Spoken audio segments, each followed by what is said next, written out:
السلام علیکم ورحمۃ اللہ وبرکاتہ۔ میرے پیارے آقا علیہ الصلاۃ والتسلیم کے پیارے دیوانوں، خاتون جنت حضرت فاطمۃ الزہرا رضی اللہ تعالیٰ عنہ کی کنیزوں، آج سے ہم یہ تیسرا باب حضور اکرم صلی اللہ علیہ وسلم کی ازواج مطہرات کے تعلق سے ہے۔ حکایت نمبر 25۔ ام المومنین حضرت خدیجۃ الکبریٰ رضی اللہ تعالیٰ عنہ ازواج مطہرات میں سب سے پہلی حضور اکرم صلی اللہ علیہ وسلم کی بیوی ام المومنین حضرت خدیجۃ الکبریٰ رضی اللہ تعالیٰ عنہ ہیں۔ ام المومنین حضرت خدیجہ بیوہ تھی اور مالدار و تاجرہ تھی۔ دولت و ثروت کے علاوہ حسن صورت و حسن سیرت میں بھی وہ ممتاز درجہ رکھتی تھی اور طاہرہ کے لقب سے مشہور تھی۔ ان دنوں قریش کے تجارتی تعلقات شام سے زیادہ تھے اور حضرت خدیجہ کا مال کثرت سے وہاں فروخت ہوتا تھا۔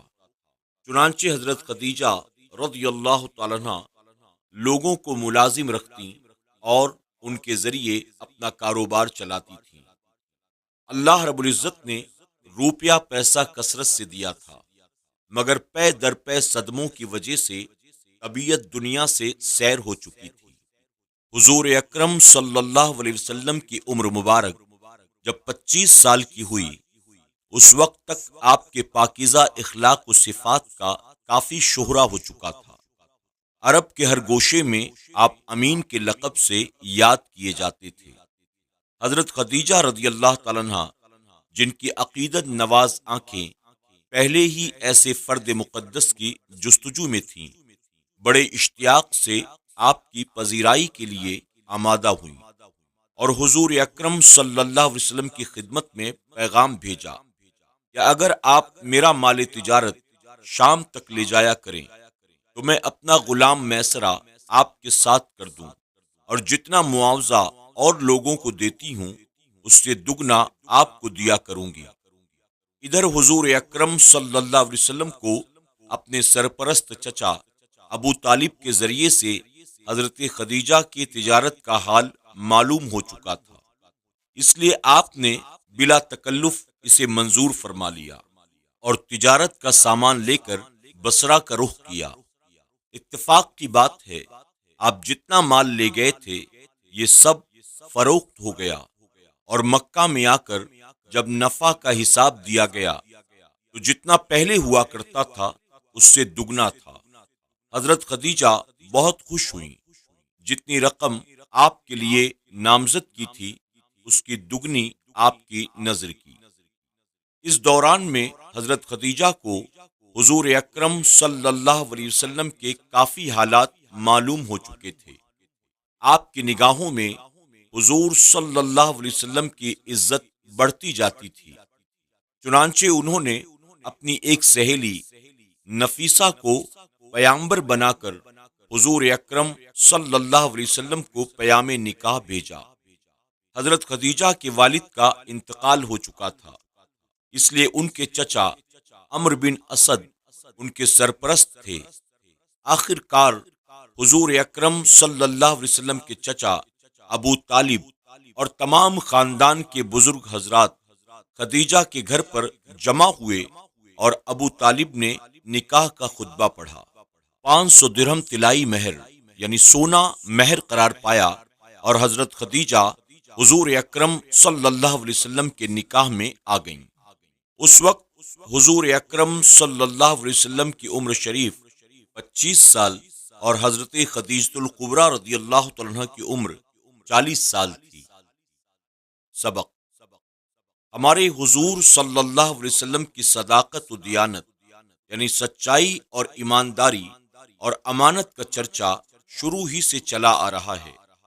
آمنہ کا لخت جگر امین بن کر اور حلیمہ سعدیہ کا دودھ پی کر حلیم و سعید بن کر تشریف لایا ہے، اور پھر یہ کہ آپ کے وجود مسعود اور ذات بابرکات سراپا برکت تھی۔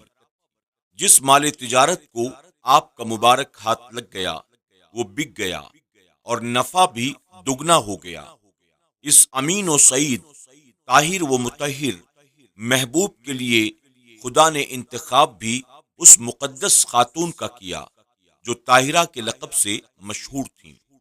مکہ کے بڑے بڑے شرفا اور روسا نے آپ سے عقد کا ارادہ کیا، پیام بھیجا، مگر آپ نے سب کے پیام نامنظور کر دیے۔ مگر ام المومنین کی پاک نظروں نے جو وصف یعنی خوبیاں حضور اکرم صلی اللہ علیہ وسلم نے دیکھ لی، اس پر آپ نے بخوشی خود ہی حضور کو پیغام بھیج کر ام المومنین کا لقب حاصل کر کے دین و دنیا کی دولت پالی۔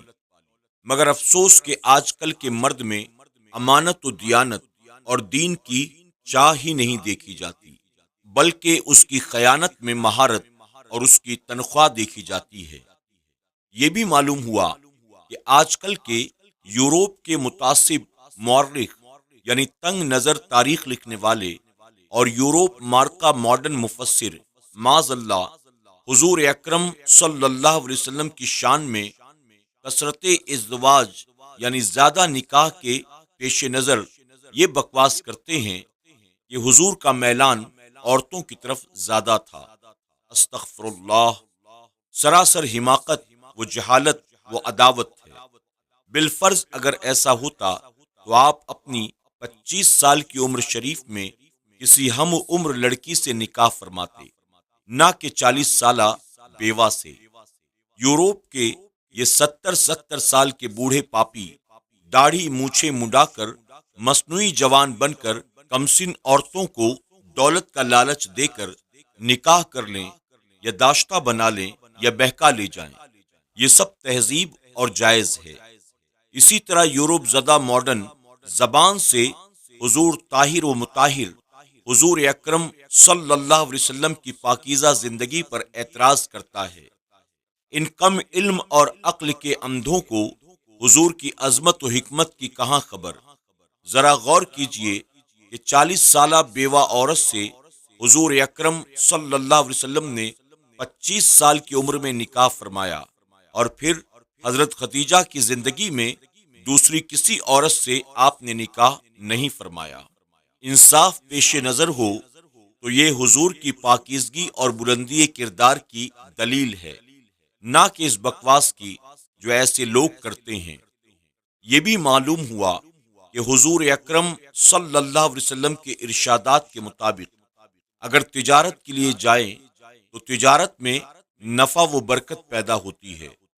حضور نے فرمایا ہے کہ تجارت میں جھوٹ مت بولو، سچ سے کام لو۔ آپ کے فرمان کا مفہوم ہے سچ بولنے والا تاجر نبیوں، صدیقوں اور شہیدوں کے ساتھ اٹھایا جائے گا۔ افسوس کہ آج کل کے تاجر پیشہ حضرات جھوٹ بہت بولتے ہیں اور پھر گراہک بھی جھوٹ بولنے لگتے ہیں۔ تاجر 5 روپے کی چیز کو قسم کھا کر کہتا ہے کہ یہ میں نے 10 روپے کی خریدی ہے، اور گراہک قسم کھاتا ہے کہ ابھی کل اسی بازار سے بالکل یہی چیز میں 3 روپے میں لے گیا ہوں۔ اس قسم کی تجارت دین اور دنیا کو برباد کر دیتی ہے۔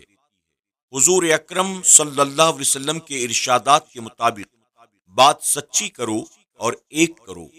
دکاندار اپنی گھٹیا چیز کو بڑھیا نہ کہے، اور آج کل کے تاجر مثلاً کپڑے کی دکانوں میں رات کو چاروں طرف رنگ رنگ کی ٹیوب لائٹس لگا کر کپڑے کو یوں چمکا دیتے ہیں جیسے نہایت ہی خوبصورت اور ابھی ابھی بن کر آیا ہے۔ یہ نئی روشنی گراہک کی آنکھ کو اندھا کر دیتی ہے، اور وہ اس چکا چوندھ میں کپڑا خرید کر گھر لے جاتے ہیں، اور دن کو جب اسے دیکھتے ہیں تو رات دن کا فرق نظر آنے لگتا ہے۔ کوئی کپڑے کا تھان اگر نہ بکتا ہو تو کسی سادہ لوح گراہک کو اپنی باتوں کے جال میں پھانس لیتے ہیں۔ گراہک تھان خرید لیتا ہے اور دکاندار خوشی خوشی گھر آ کر کہتا ہے، لو بھائی، وہ تھان جو کئی دنوں سے نکل نہیں رہا تھا، آج میں نے اسے نکال دیا ہے۔ اے مسلمان اپنے رب کو یاد کر، اے مسلمان اپنے رب کو یاد کر، دین و دنیا کو تو مت برباد کر۔ میرے پیارے آقا علیہ الصلوۃ والتسلیم کے پیارے دیوانوں، آج کے درس میں بس اتنا ہی، انشاءاللہ کل پھر ہماری اور آپ کی ملاقات ہوگی۔